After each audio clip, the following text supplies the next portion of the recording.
Ah, there you are. Come closer, I won't bite. Pull up a chair near the fire. Forgive me for not getting up to greet you. These legs aren't what they once were. Now, Lucy, play nice. We have guests. You'll have to forgive Lucy. When you've sinned as much as she and I, you learn to be suspicious of strangers. But you're here to talk about the Glaistig, aren't you? You want to know if she's just a myth, or if she might be real. Don't scoff now. You wouldn't be here if you didn't have doubts. You wouldn't be wanting to hear my story of how I saw her. It was many years ago, when I was just a wee bairn, and the air was cleaner and people could actually hear themselves think. We lived in a village up in the hills. You wouldn't know it. It hasn't been there for a while. But back then it was a quiet place where we farmed sheep and cattle. It was my parents who told me of the Glaistig, of her horns and teeth and hooves. I'm sure your ma told you similar tales. Go to bed early or the Glaistig will get you. Eat all your greens or the Glaistig will be angry. That kind of thing. All of the parents in the village did. And they went a step further to sell the tale. Every evening one of the villagers would take a bowl of milk and place it on the stone wall near where the cows were grazing. And every morning the bowl would be empty. It was an offering for the Glaistig, they would say. One morning, early enough that the mists were still clearing, I was out walking Alba. Alba, you should know, was Lucy's great-grandmother, though she was only a pup back then. She was quite the handful, and I had to keep a close eye on her as she ran, which is probably why I didn't see the bodies sooner. There were 3 of them, on the ground near the sheep pen. 3 wolves, still cold and drained of blood. Naturally, I ran straight back home to tell my father. He wanted to examine the wolves for himself, so I showed him the way. At first he told me to stay home, but I insisted on going. I didn't want him to think I was scared, though inside my heart was trembling like a butterfly's wings. This is the work of the Glaistig, he told me, grimly eyeing the bodies. This is how she protects us. Our village thrives because she keeps the monsters out. Well, now the fear I felt was mingled with excitement. I was at that age where I had started to see through my parents' tales, to dismiss their stories as just that. Had I been wrong? Was the Glaistig real after all? I had to know.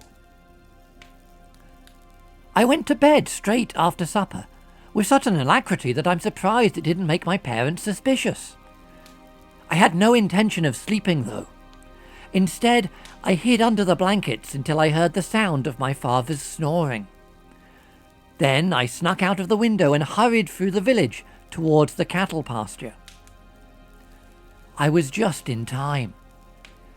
As I approached, I saw a figure hunched by the wall, the bowl of milk clutched in both its hands. Her green dress was long, and, as such, it took me a minute to register her legs, furred and bent like those of a goat.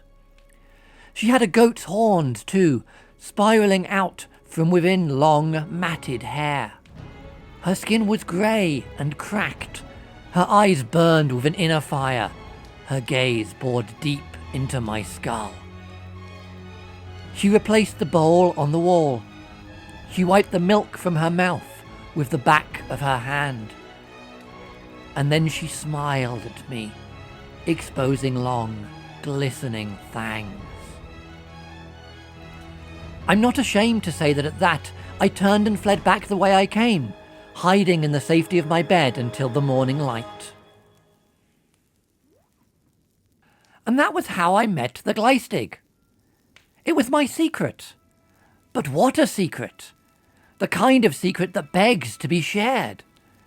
but I could hardly tell my parents. That would mean admitting I snuck out, which would surely earn me several lashes of my father's belt. So instead, I told Mary, the neighbour's girl.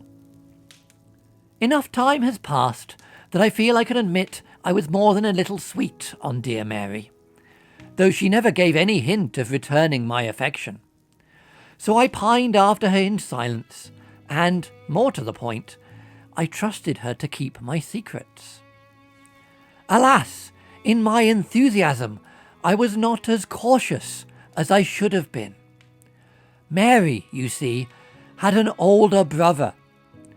Patrick was his name, and, while I was confessing everything to Mary, Patrick was outside the door, where he could hear every word.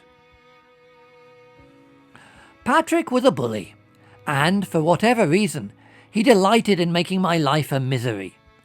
He would throw stones at Alba, drop worms in my hair, poke a hole in my bucket when I was sent out to the well. There are people who delight in tearing the wings of insects, kicking over a sandcastle, staining a pretty dress. Patrick heard my secret, my moment of magic and wonder, and, for no reason I can see other than base pettiness, he decided to take it away from me. He was patient in the execution of his plan. He set aside some milk, and he waited for it to spoil, waited for it to sour and yellow, and only when it was truly disgusting did he act. It was the turn of Patrick and Mary's father to set out the offering for the Glaistig, and on that day Patrick asked his father if he could put out the bowl in his father's place. Impressed by his son's eagerness and initiative, the father acquiesced, not knowing what Patrick had planned. By now, I'm sure you've already figured it out. Patrick took the bowl, but instead of fresh milk, he filled it with the milk he had set aside, the milk that was spoiled and vile. He meant to taunt the Glaistig, and in that he succeeded. The following morning I was woken by screams coming from the neighbour's house. Mary was distraught and inconsolable, tears streaming down her face. Patrick was lying in his bed, his throat torn open, his corpse drained of blood. That this was the work of the Glaistig was not in doubt, and an examination of the bowl revealed the reason why. The unanswered question was whether or not the Glaistig could be appeased. That night, the villagers put out not one, but 2 bowls of milk for her. And the following morning, both bowls remained untouched. Each night, the villagers continued to put out milk.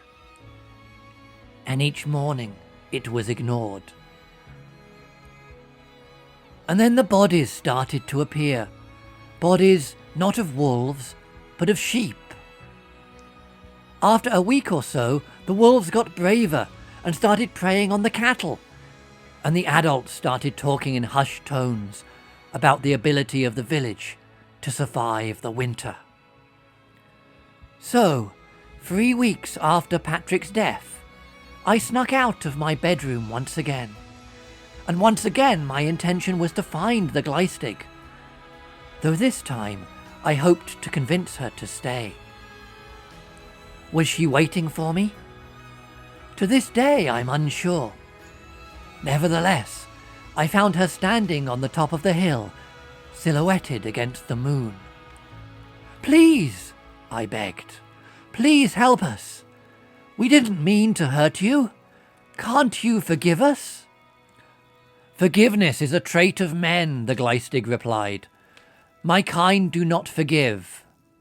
But," she continued, "I have no wish to harm innocents, to harm children. Come with me, and I will spare you the fate that awaits the rest of your village." So I took her hand, and together we walked into the darkness, not once looking back. Let this be a lesson to you. The fair folk can be a great blessing, and do not ask for much in return. But anger us, and our justice is final and terrible.